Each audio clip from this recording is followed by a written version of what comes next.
বিভিন্ন কেন্দ্রীয় এবং রাজ্য প্রকল্প বাস্তবায়নের মাধ্যমে সাধারণ মানুষের উন্নয়নে গুরুত্বপূর্ণ ভূমিকা পালন করে থাকেন সিভিল সার্ভিস আধিকারিকরা।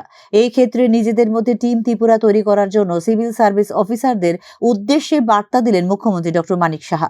রবিবার আগরতলার কুঞ্জবনে সিভিল সার্ভিস অফিসার্স ইনস্টিটিউটের আনুষ্ঠানিক ভিত্তিপ্রস্তর স্থাপন অনুষ্ঠানে এই কথা জানিয়েছেন মুখ্যমন্ত্রী ডক্টর মানিক সাহা। আমি আশা করি যে আগামী দিনেও আমরা বিভিন্ন যে আমরা টিম ত্রিপুরা, আমি বলবো যে টিম ত্রিপুরা, সেটা যদি আমরা বজায় রাখতে পারি, সবার জন্য যে কাজের যে প্রয়োজন, যে মৌলিক যে সমস্যাগুলো, সেটা আমাদের পানীয় জলের ব্যবস্থা হোক, রাস্তাঘাটেই হোক, এখানে ইলেকট্রিসিটি হোক, বিভিন্ন যে যোজনাগুলো আমাদের সেন্ট্রালের এবং স্টেটের আমরা আছে, সেইগুলো আমরা তবে পৌঁছাতে পারব।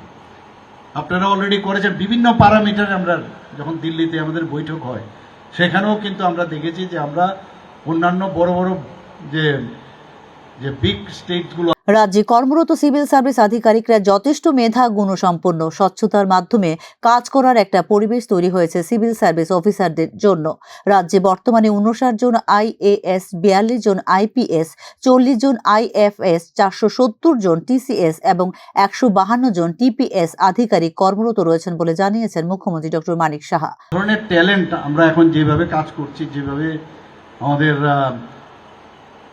মানে ট্রান্সপারেন্সির মাধ্যমে আমরা সুযোগ একটা মহল তৈরি করেছি, একদম এক একজন থেকে একটা ট্যালেন্টেড যে যারা প্রার্থীরা এসছেন, এবার সত্যি আমাদের আগামী দিন, আমি সেদিনও বলেছি যে ত্রিপুরা কোন জায়গায় যাবে আমি জানি না, অনেক বেটার পজিশন হবে।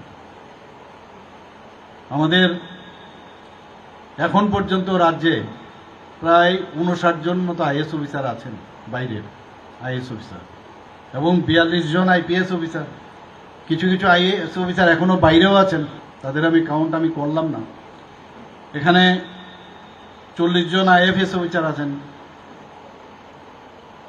এবং 470 জন আমাদের TCS অফিসার, 152 জন TPS অফিসার, 50 জন TFS অফিসার ত্রিপুরাতে আছে।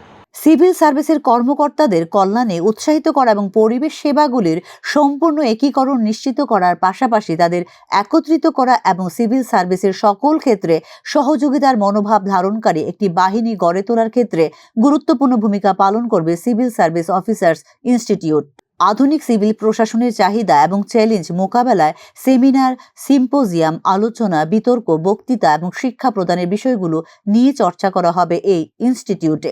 বেসামরিক প্রশাসনের আধুনিক উন্নয়ন সম্পর্কে বেসামরিক কর্মচারীদের অবগত রাখার জন্য জার্নাল, সাময়িকী এবং ম্যানুয়াল মুদ্রণ ও প্রকাশ করা হবে এই সিভিল সার্ভিস অফিসার্স ইনস্টিটিউটে।